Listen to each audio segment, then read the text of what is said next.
Hey guys, there's a really bad expression in table tennis and it says, ultimately the best player is going to win the match.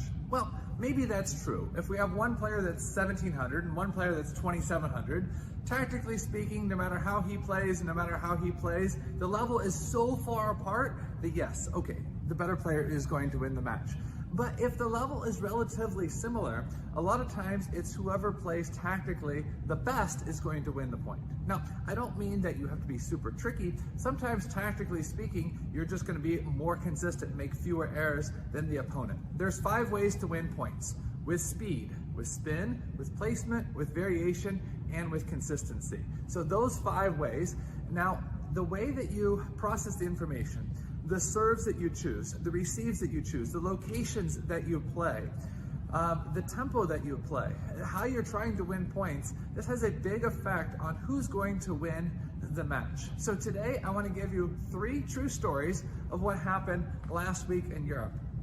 Then I'm going to apply these stories to you and tell you how you can win more matches this year. So I was coaching Sarah in both France and Belgium, and one of her key pivotal matches was against a chopper.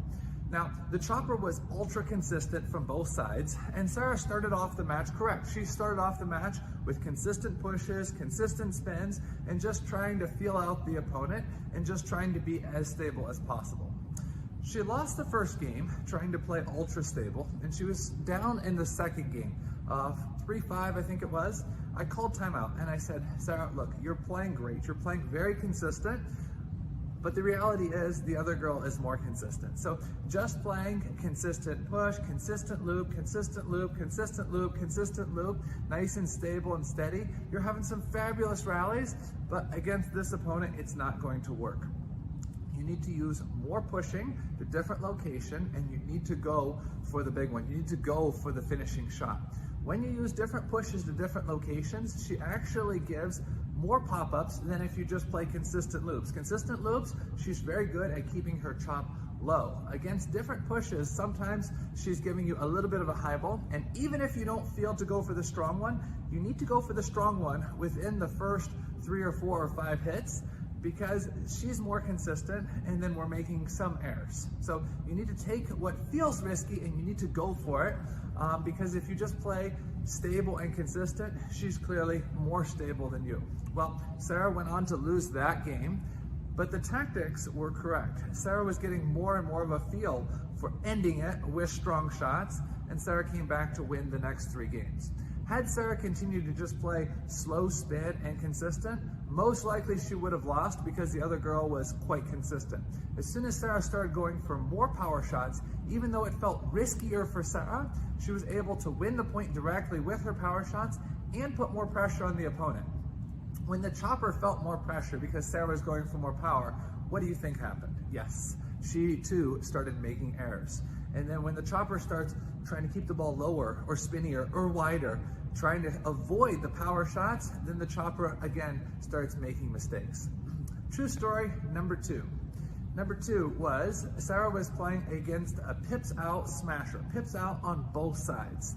Now, this girl, the first game, played absolutely horrible. Sarah spun heavy and the girl was trying to smash, but the ball was going 1 foot, 2 feet, 3 feet out. It was just going all over the place. Sarah walks through the first game like 11-3, easy, right? So in Sarah's mind, hey, this match is under control, I'm doing pretty good. Well, guess what? Starting in game 2, the girl started landing all of these pips out smashes, and Sarah was a little bit shell-shocked, like, whoa, what kind of a backspin smash is coming at me? And Sarah really wasn't able to win the point. A couple times Sarah got a racket on the ball, but the ball either went down or gave an easy ball and the girl just nailed another smash. So what did Sarah have to do at this point? I told Sarah, you have to continue giving strong spin quality on the first, but when she smashes, you need to loop the smash. When you try to block the smash, we have a low percentage shot, and even when we land it, you just get hit with another smash. So step back just a little bit, do a very compact swing, and you need to loop the smash. Sarah's like, this is difficult. And I said, yes, but if you're going to win this match, you have to be able to do it. Tactically speaking, this is your best move. It's not a matter of if she'll smash. She's going to smash your loop, and you need to loop the smash. And that's what ended up happening. Sarah won 15-13 in the 5th. Very close match, but Sarah played tactically very tough. She spun heavy, the pips out smash came, and Sarah was able to loop the smash, which put pressure on the opponent. Had she just blocked the smash, the girl would have just walked through and won the next 3 games. Third story. Sarah was playing against a very good left-handed counter looper from mid-distance. This girl was number 2 for women's team from Czech Republic and playing very strong counter loops from mid-distance. The other girl let you attack and then just went for massive counter loops. So the girl played absolutely fabulous the first game and won, I think it was like 11-7 the first game. After coming over, I told Sarah, you're really not going to be able to play your normal loop to kind of the middle 90%. You have to push the limits to go wider against her. Her footwork's not that good, but her feeling for counter loop is extremely good. So you're getting the opportunity to loop, but you're looping too much to the middle 90%. You have to go wider. Sarah's like, okay, I'll try, but it's difficult because her serve is good and her push is good. And I said, that's okay. You have to go wider. This is your best chance to win. In my mind, I'm thinking like, probably only a 20% chance Sarah's going to win this match. But still, we have to go for that 20%. We have to go for the tactical scenario that's going to give the best possible chance to win. And that was going wider. Because the girl's footwork, remember, wasn't that strong, but her feeling for strong counter loop from the middle 90% was absolutely fabulous. Sarah started playing wider, and what do you think happened? The girl's confidence went down, and she played literally 300 points lower as soon as Sarah started playing wider angles against her. She lost all confidence in her counter loop. She didn't know where the ball was going, and Sarah just went right through her for the next 3 games. So why am I giving you these scenarios? I'm giving you these scenarios to help you to understand that it's not just the better player that always wins. Sometimes it's the person that plays tactically the best. So how does that apply to you? Do you have a coach in your corner? Not always. So how are you going to think tactically during a match? Well, the first thing is to understand what just happened. Like, I lost the first game 11-8, but which serves were working? Which serves weren't working? Which receives were working? Which shots during the rally were working and which shots weren't? If you have a very clear picture of this, then you're going to have a clear understanding of what to do.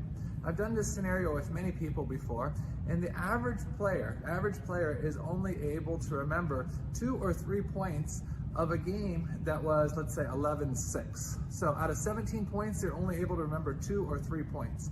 So one of the best skills to learn this year, and you can practice this on your own, is remembering what happened, remembering the strengths that you had, remembering the good points that you had, remembering the mistakes that you had, but not just remembering the mistakes, but remembering the solutions that you had to fix those mistakes. So what I want you to do with your practice partner is take out a piece of paper.